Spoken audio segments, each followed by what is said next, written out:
Hey, what's up everybody, Andrew here. Hope you guys are doing well. In today's video, I'm going to tell you why I switched from the iPhone 10 back to the iPhone 8 Plus. Alright, let's get started. Number 1 is Biometrics. You got Touch ID versus Face ID. Let's see which one's faster. Boom, you see how much faster Touch ID was?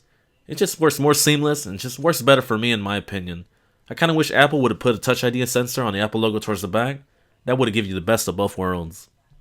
My biggest issue with Face ID is in the mornings when you wake up, this phone will not recognize you at all. It's kind of like you have to open your eyes wide open and bow down to this phone in order to get access. With that being said, for Face ID being a first generation product, it works pretty well. Both of these dual-in camera systems offer incredible picture quality and video performance. However, on the iPhone 10 you got portrait mode on the front, whereas on the iPhone 8 Plus you only have it on the back. My biggest disappointment on the iPhone 10 camera is the quad LED flash. I believe this is a hardware problem as the LED flash is way too close to both of the lenses, and it causes red eye on photo mode and white eyes on video mode. So when I switched back to the iPhone 8 Plus, I didn't have any of these issues, so it's definitely something going on here. And if you look closely to the iPhone 10's camera system, you'll see a lot of dust particles in these lenses, and I don't know what's going on with the quality control on the iPhone 10, but there's something going down. So here's some raw unedited samples here on the iPhone 10. As you can see, the red eyes in the center. And let's look at the 8 Plus, and there's no red eyes. There's probably a little bit, but you can't really tell compared to the iPhone 10. So if you're the type of person that like to shoot a lot of low light videos using the flash, like me, I like to shoot a lot of videos of my little kids playing. And I noticed that when I first got the iPhone 10, I got a lot of white eyes and red eyes. So I thought my unit was defective, but I tried another unit and another one, and the same results. So there's definitely a hardware issue here. Number 4 is PWM. The new OLED panel on the iPhone 10 uses pulse width modulation to dim the brightness. So if you have sensitive eyes like mine, you're going to get eye strain and headaches. So this PWM panel does flicker pretty low at 240 Hz, so that's why users like me will have problems. Now the only way to avoid this flickering is to leave the brightness at 100%, but your retinas are going to burn out by then. Now I want to give you guys a quick sample how PWM really works here. I'm using an iPhone 8 Plus in slow motion to show you guys what's going on. As you lower the brightness, the flickering starts to get worse. Let me show you what's next. Onto the naked eye, most users will not be able to feel the effects of this. However, if you have sensitive eyes like me, you're going to get eye strain and headaches like I said earlier.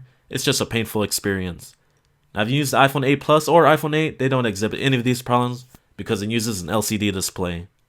My fifth reason for switching back is the 16:9 aspect ratio on the iPhone 8 Plus should look so much better on landscape video mode. On the iPhone 10 you got that notch and the video cuts out when you stretch it.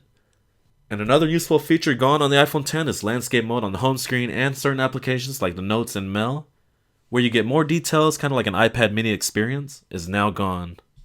So I hope the KGI analyst Mi-Ching Kuo is right about the late 2018 iPhones coming out with a 6.1-inch LCD screen, which should give you those landscape options back, and best of all, the LCD panel, which would be PWM free. Yes, the iPhone 10 is very comfortable to use one hand, however it's just too tall and skinny for my taste. I prefer a big layout keyboard like the 8 Plus, which just gives you more room for big hands like mine. Next up is number 7, we're going to talk about battery performance. The iPhone 8 Plus has a little bit smaller battery than the iPhone 10. However, it's kind of like a high endurance champ.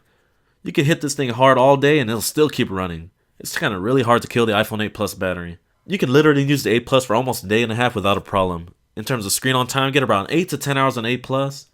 And the iPhone 10, I get around 6 to 8 hours of screen on time. Number 8 is Control Center. On the iPhone 10 is a complete joke. Why in the world you gotta swipe up way from the top right to get access? They could have made a simple gesture in the bottom right to swipe up to make it more seamless. Number 9 is the screenshot function on the iPhone 10 is a complete disaster. Anytime I whip this phone out of my pocket, I'm bound to take some screenshots. I probably do it anytime from 15 to 20 times per day. Alright guys, so those are my reasons on why I switched back to the iPhone 8 Plus from an iPhone 10.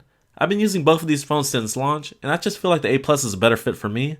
And you even save $200 by choosing an 8 Plus. Now I want to know you guys' opinion on what you think about these two phones. Do you prefer the iPhone 10, or you like the bigger tried and true design of the iPhone 8 and 8 Plus? Don't get me wrong, the iPhone 10 is a super sexy phone with a gorgeous OLED panel and an all new design that we've been waiting for, but I'm just going to stick with the tried and true iPhone 8 Plus. It just fits my needs better.